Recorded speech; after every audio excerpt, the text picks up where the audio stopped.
Salam jumpa pemirsa, senang sekali Jurnal Daai dapat hadir kembali menemani Anda. Kali ini bersama saya Sumboko. Dalam Jurnal Daai edisi ini kami telah menyiapkan liputan untuk Anda mengenai komitmen keluarga Reni dalam mendidik anak usia dini, serta komitmen warga Depok dalam mengatasi masalah sampah di wilayah mereka.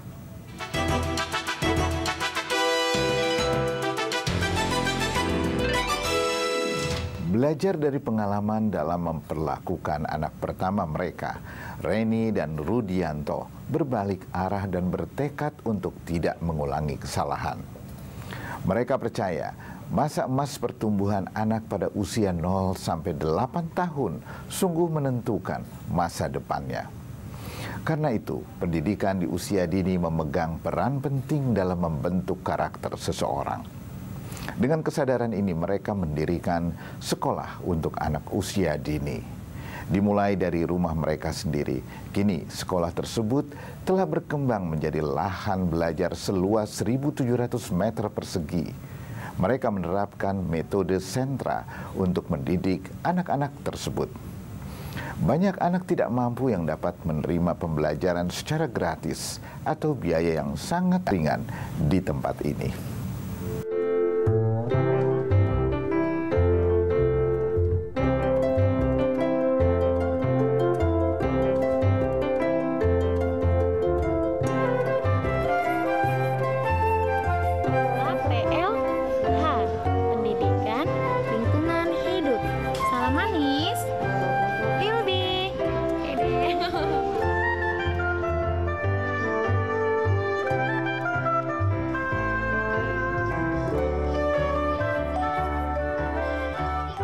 Tidak pernah terlintas dalam benak pasangan Reni dan Rudianto sebelumnya bahwa mereka akan mendirikan suatu sekolah atau pusat pembelajaran yang berfokus pada anak usia dini. Semuanya diawali dari pengalaman mereka sebagai orang tua yang sempat salah melangkah di masa 2 tahun pertama anak pertama mereka. Nah, siapa lagi yang mau punya ide hari ini? Kita mau bernyanyi apa ya? Banana. Pada masa itu, keduanya sibuk bekerja hingga hampir melupakan pendidikan anak. Mungkin bisa dibilang saya siap menikah, saya siap menjadi istri, tapi saya tidak siap menjadi ibu. Itu yang akhirnya menjadi pola asuh terhadap Zaki tidak baik. Zaki saya titipkan ke nenek, dan Zaki sampai pernah memanggil saya adalah teteh, bukan ibu. Nah itulah yang membuat hati subhanallah, saya seorang ibu, tapi anak saya sendiri tidak mengenal saya. Menurut para ahli psikologi, masa emas anak dimulai sejak 0 tahun, artinya mulai dari dalam kandungan, hingga usia 8 tahun. Menyadari telah menelantarkan putra mereka dalam hal pendidikan di usia awal masa emasnya, Reni dan Rudianto berbalik arah. Sejak itu Reni berhenti dari pekerjaan dan menimba banyak ilmu tentang pendidikan dasar usia dini. Pada tahun 2006, ia mengenal suatu metode pembelajaran yang disebut metode sentra. Reni lalu mengajar di sebuah taman kanak-kanak selama 1 tahun. Melihat kebutuhan keluarga terutama anak-anak akan kehadirannya, tahun 2009, Reni memutuskan berhenti bekerja dan mendirikan sebuah pusat pembelajaran untuk anak usia dini di rumahnya sendiri. Akhirnya tercetuslah yang namanya Lilbi Berbagi. Jadi Lilbi Berbagi itu betul-betul dari pendiri yayasan kami, Bapak Rudianto, menginginkan, ayo lingkungan sekitar kan kebanyakan tidak mampu, coba kita sentuh dari segi ekonomi. Dan ternyata luar biasa, setelah Lilbi Berbagi ini adalah tahun ketiga, banyak siswa-siswa yang tidak mampu di sekitar kita mulai sadar, mulai hadir ke Lilbi, walaupun misalkan dia malu ya karena dia taunya ini sekolah mahal. Saya mencoba mengaitkan tidak mahal, apalagi ibu suaminya tidak perokok, ibu tidak punya pekerjaan tetap, dan suami juga tidak punya pekerjaan tetap, seperti itu.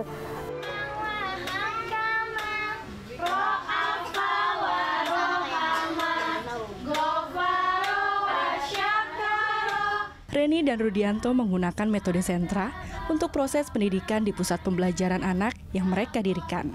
Metode sentra awalnya dikembangkan oleh Pamela Phelps dari Florida, Amerika Serikat sejak tahun 70-an. Metode ini diadopsi dan dibawa ke Indonesia oleh Dr. Wismiarti Tamin, seorang pencinta dunia pendidikan pada tahun 1996. Metode ini telah diakui oleh Kementerian Pendidikan Nasional dan dianggap cocok dengan masyarakat Indonesia karena dapat mengutamakan budaya lokal. Ada 6 acuan utama dalam melaksanakan metode pembelajaran sentra. Yang pertama, tema pembelajaran. Kemudian yang kedua, sentra. Ada 7 sentra yang menjadi inti dari pembelajaran metode ini, yaitu sentra persiapan, berupa keaksaran dan kalistung. Sentra berikutnya, sentra seni, melatih kreativitas, imajinasi, motorik halus, dan kasar. Lalu sentra bahan alam, berkaitan dengan sains dan sensori motor. Kan boleh bisa dimasukkan tuh. Nah, simpan sampah. Akhirnya cacing membuat jalan. Nah, itulah yang disebut pori-pori karena cacing membuat lubang sendiri di dalam tanah. Nanti airnya masuk ke dalam resapan yang dibuat oleh cacing tadi, Kak. Sentra balok, berkaitan dengan konstruksi, geometri, akurasi, dan keseimbangan. Sentra imtak, menyangkut pelajaran tentang dasar-dasar keagamaan dan ritual.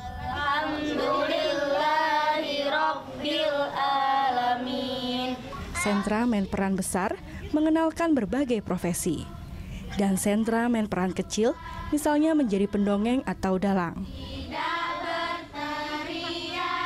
Acuan yang ketiga adalah circle time, yaitu menggunakan posisi duduk melingkar dalam melakukan evaluasi kegiatan dan pembelajaran. Acuan yang keempat, non-direct teaching. Artinya, guru tidak berdiri di depan kelas.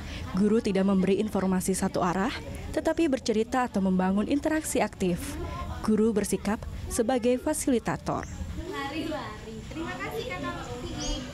Acuan yang kelima adalah menerapkan disiplin dengan penuh cinta kasih. Seorang guru wajib pantang 3M, yaitu tidak diperkenankan untuk melarang, menyuruh, dan marah. Sementara acuan yang keenam adalah menerapkan kurikulum individu. Artinya, setiap anak dinilai secara personal perkembangannya. Iya, terima kasih. Melalui banyak cara yang tak diduga, Lilby berkembang mulai dari taman belajar 100 meter persegi hingga mencapai 1.700 meter persegi. Kini juga terdapat 13 guru yang menangani 40 murid, sehingga satu guru membimbing 3 hingga 5 anak. Awalnya mengapa dari rumah terus akhirnya bisa seluas ini, saya pikir ini hadiah Allah ya, karena logika kami dengan logikanya Allah ternyata salah. Kami berucap tidak mampu, ternyata Allah punya 1000 jalan untuk memberikan jalan yang akhirnya mendirikan Lilby ini. Ya, ini Tante memang selamat siang mulia. Ada yang mau bertanya nih. Silahkan duduk, Mah. Saya ambilkan kursinya ya. Kalau kita flashback bagaimana kita membangun sekolah ini, sebetulnya membangun sekolah ini itu yang pertama itu terlebih dari rasa dari Bu Reni yang tidak tega melihat anak-anak di sekitar lingkungan kami itu yang main tapi tidak mempunyai tidak ada sisipan edukasi di dalamnya. Menjadi motivasi kami bahwa yang dihasilkan dari ini tidak boleh gagal gitu, karena tidak bisa direcovery. Untuk merecovery sebuah produk SDM itu akan butuh waktu yang sangat lama gitu, karena itu menyangkut kepercayaan orang tua, kepercayaan pihak lain. Insya Allah seperti itu. Selesaikan pembelajaran cukup baik, tidak ada bu guru yang tidak baik. Kenyamanan dan rasa kekeluargaan yang besar itu yang saya tidak bisa dapat di tempat yang lain, seperti itu. Dan kelebihan di Lilby itu, kami sebagai bu guru yang tentunya yang sudah punya anak yang berkeluarga, itu mendapatkan fasilitas yang alhamdulillah bisa membantu kami juga bisa mengajar, tapi anak juga tidak kita lupakan gitu Bunda. Jadi Bu Reni itu orangnya bijak. Beliau itu tegas juga, tapi baik. Dalam artian beliau memberikan kebebasan kepada bu guru untuk memberikan ide-ide atau ide-ide dan kreativitas lainnya. Tetapi beliau juga mendampingi kita untuk melakukan hal itu, karena semua kita awam. Kita hanya berpengalaman dalam pendidikan baru sedikit gitu, dan beliau sangat tegas, bijak dan tepat memberikan ilmu itu terhadap kita. Disiapkan saja baju ganti. Dengan saya selalu berasumsi yang baik, bersugesti yang baik, saya yakin Allah pasti mengabulkan setiap cita-cita saya seperti itu. Bisa sebetulnya tidak ada yang tidak mungkin. Saya sendiri yang merasakan bahwa saya berjuang dari bawah. Orang bilang dari nol, tapi saya dari minus. Saya berjuang dari minus berdua dengan suami bahwa kesetiaan, kesabaran, dan penghormatan kepada suami bagi saya itu adalah sebuah perjuangan berat, tapi menghasilkan yang luar biasa. Jadi kalau pesan saya adalah tetap menomorsatukan suami, anak-anak, ridhonya suami itu adalah ridhonya Allah. Seperti itu, jadi tetap suami yang nomor satu. Berdasarkan data Pusat Statistik pada September 2011, jumlah orang miskin di Indonesia mencapai 12,36% dan sebanyak 12% dalam kondisi hampir miskin. Berarti terdapat sekitar 60 juta orang miskin menurut data BPS. Sementara jumlah anak usia 0 sampai 14 tahun menurut data BPS tahun 2001 mencapai 30% dari total penduduk Indonesia atau sekitar 65 juta. Tidak semua dari anak-anak itu dapat mengikuti pendidikan yang layak, terutama mereka yang termasuk dalam keluarga miskin. Selain mendidik anak-anak di sekitar rumahnya, Reni juga masih meluangkan waktu berkeliling ke berbagai tempat untuk mendongeng atau melatih para ibu setempat belajar mendongeng. Semuanya ia lakukan secara sukarela demi memajukan pendidikan khususnya untuk anak-anak usia dini. Suami yang mengajarkan saya yang pertama bahwa sebuah kesabaran itu akan membuahkan sebuah keistimewaan yang tak terhingga. Dalam arti dengan sabar kamu akan mendapatkan hal yang luar biasa yang di luar dugaanmu. Itu yang selalu suami saya kuatkan kepada saya, dan itu yang saya praktekkan sampai dengan hari ini. Setiap ada badai selalu ada pelangi yang indah, jadi nikmatilah warnanya. Ya itu yang selalu membuat saya termotivasi. Jadi tidak ada satu permasalahan pun yang tidak bisa kita tanganin. Dan yang paling penting adalah ketika kamu mendapatkan sesuatu yang kamu inginkan, suami saya selalu bilang seperti itu, maka merunduklah seperti bunga padi. Itu. Jadi memang saya banyak belajar dari suami, saya banyak belajar sabar dari suami, saya banyak belajar untuk menganalisa dari suami. Jadi memang betul-betul suami saya inspirator saya. Oke, Bunda siapa? Nah, nanti Bunda akan belajar itu. Terus ada lagi suara yang ditekan 2 kali. Oh, namaku Reni. Kamu mau belajar apa ya? Yang seperti itu. Jadi cukup 3 itu saja dulu. Nanti kalau dikasih 6 lupa semuanya, malah jadinya nggak jadi semua ya. Menyadari kesalahan di masa lalu menjadi pemicu bagi Reni dan keluarga untuk memperbaiki diri sendiri dan mengajak orang lain untuk turut bergerak ke arah yang lebih baik. Reni dan Rudianto telah membuktikan bahwa keterbatasan mereka tidak menghalangi terwujudnya cita-cita luhur untuk turut mengambil tanggung jawab bagi generasi masa depan bangsa ini.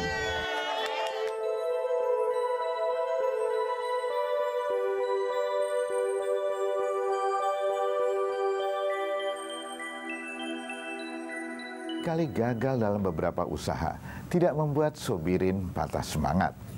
Ia akhirnya menemukan peluang usaha dari tong ataupun drum bekas. Sisa drum atau tong dari berbagai pabrik, ia ubah menjadi tong sampah. Melalui usaha sederhana ini, ia dapat menyekolahkan anak-anaknya di perguruan tinggi. Sobirin juga turut andil membuat wajah kota Depok menjadi lebih bersih. Selain Sobirin, warga peduli lingkungan atau WPL di wilayah Pancoran Mas Depok juga turut ambil bagian mengatasi masalah sampah. Selama 2 tahun pertama masa perintisan yang dimulai tahun 2007, mereka menghadapi berbagai kendala. Namun, tanpa kenal lelah, mereka tetap berusaha. Kini, WPL telah menjalankan bank sampah yang tersebar di 20 sentra. Dalam 2 bulan terakhir, mereka telah mengatasi lebih dari 1,5 ton sampah mereka secara swadaya. Gagal di usaha yang satu tidak membuat Sobirin putus asa. Ia mencoba lagi usaha yang lain, begitu seterusnya. Ia pernah menekuni berbagai usaha, antara lain membuat kompor minyak. Namun sejak masyarakat beralih ke kompor gas, usahanya bangkrut. Ia lalu mencoba beberapa usaha yang masih terkait dengan kompor gas, tetapi itu pun kurang berhasil.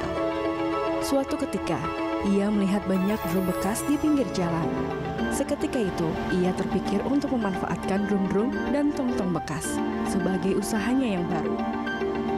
Dari saya sendiri istilahnya, yaitu pertama memang ya namanya orang usaha itu ada pahitnya, ada manisnya. Memang awalnya memang pahit dulu. Sekian bulan kok nggak laku-laku. Memang kita harus punya kesabaran dan ketabahan di situ. Karena semuanya usaha nggak akan istilahnya tiba-tiba langsung maju itu nggak ada.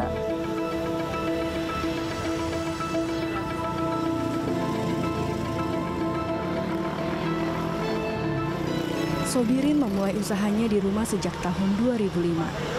Selama 4 bulan pertama berusaha, Sobirin belum mendapat hasil yang menguntungkan. Walau begitu, ia tidak putus asa. Pada tahun 2008, usahanya telah cukup berkembang dan ia membuka bengkel di wilayah Sawangan, Depok, Jawa Barat. Bisa pilih warnanya warna apa? Barang bekas ini punya fungsinya memang banyak sekali ya. Kadang-kala ada orang bikin ini, kadang-kala ada orang pesen apa, Mas tolong bikin ini, bikin kotak begini, lantas saya bongkar tutong, saya bikinin kotak gitu. Gitu aja. Itu semua barang bekas, Pak? Barang bekas. Yang pesen biasanya ya perumahan, lantas apartemen, kantor-kantor, kayak stasiun kemarin kan stasiun. Ya banyak sih, sekolahan. Dianugerahi 6 orang anak, pria berusia 57 tahun asal Tegal, Jawa Tengah ini mensyukuri anugerah yang ia dapat dari usaha pemanfaatan tong-tong bekas. 1 anaknya telah meninggal dunia dan 2 lainnya telah menikah. 2 anaknya yang lain kini duduk di bangku kuliah dan 1 anaknya di pesantren. Sobirin membiayai mereka dari hasil usaha tong bekasnya. Sobirin memperoleh drum dan tong bekas dari para pelapak. Mereka mengambilnya dari beberapa pabrik di daerah Cimanggis dan Cilengsi, Bogor, juga Cengkareng, Jakarta Barat. Sobirin membeli setiap tong bekas dengan harga antara Rp35.000 hingga Rp40.000. Ia menjualnya seharga Rp150.000 untuk 1 tong dan Rp350.000 untuk 2 tong. Dalam sebulan, pendapatannya bisa mencapai lebih dari Rp4 juta. Ini kerjaan kamu untuk masa depan kamu juga.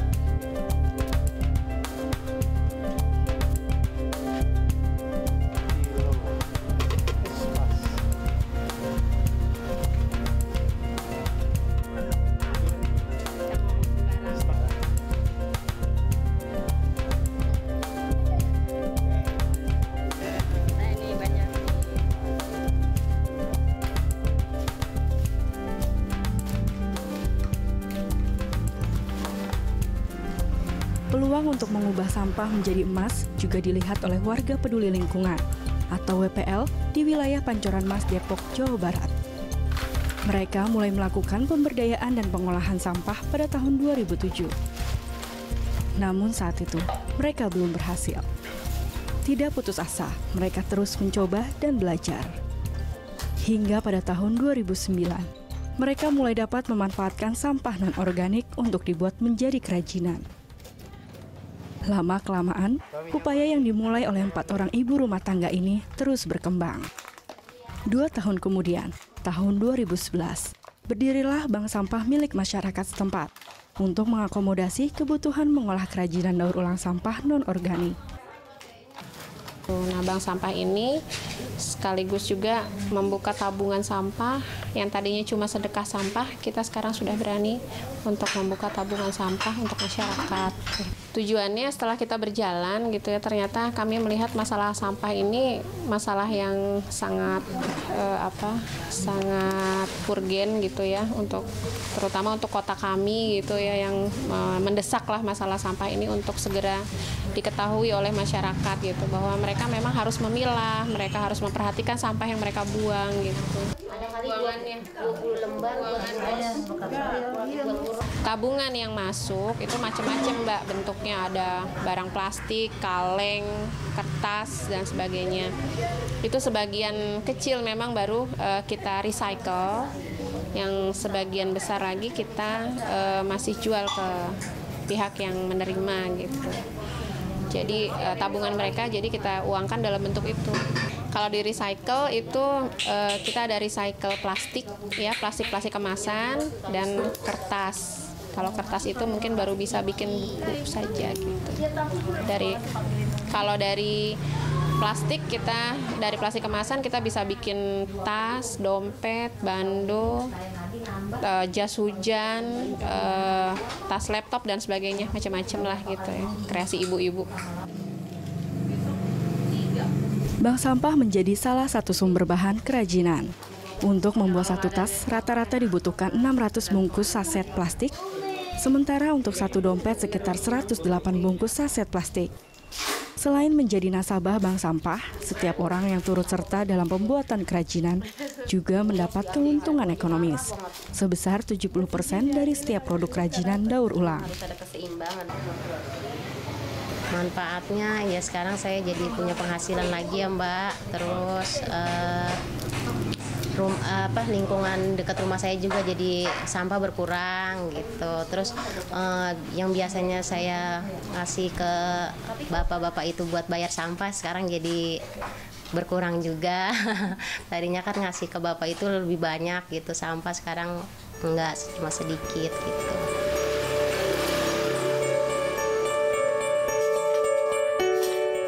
Dinas Kebersihan dan Pertamanan Kota Depok mencatat jumlah volume sampah yang dihasilkan 1,8 juta warga Depok setiap harinya mencapai 4.500 meter kubik. Sementara yang dapat diolah di tempat pembuangan akhir Cipayung hanya sekitar 1.200 meter kubik, atau 27%-nya saja. Mengurangi volume sampah mulai dari rumah sendiri adalah cara utama mengatasi masalah sampah. Bank sampah WPL ini telah memiliki 150 nasabah dan tersebar di 20 sentra.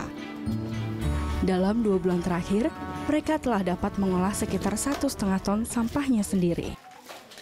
Jika setiap orang bertanggung jawab minimal pada sampahnya sendiri, niscaya lingkungan yang lebih sehat dapat terwujud. Bisa, maksudnya diringkesin aja biar nggak banyakan kardus. Pengalaman adalah guru yang terbaik. Belajar dari pengalaman diri sendiri ataupun orang lain dapat membuat kita bersikap lebih bijaksana. Jadikanlah hidup penuh makna, karena setiap peristiwa mengukir sejarah. Jika Anda memiliki saran atau kritik, silakan kirimkan email ke jurnaldaai@daaitv.co.id atau melalui SMS dengan format JDI spasi nama saran dan kritik Anda. Lalu kirim ke nomor 0852 8580 8559. Akhirnya, saya Sumboko mewakili seluruh kerabat kerja Jurnal Daai mengucapkan terima kasih atas perhatian Anda. Sampai jumpa.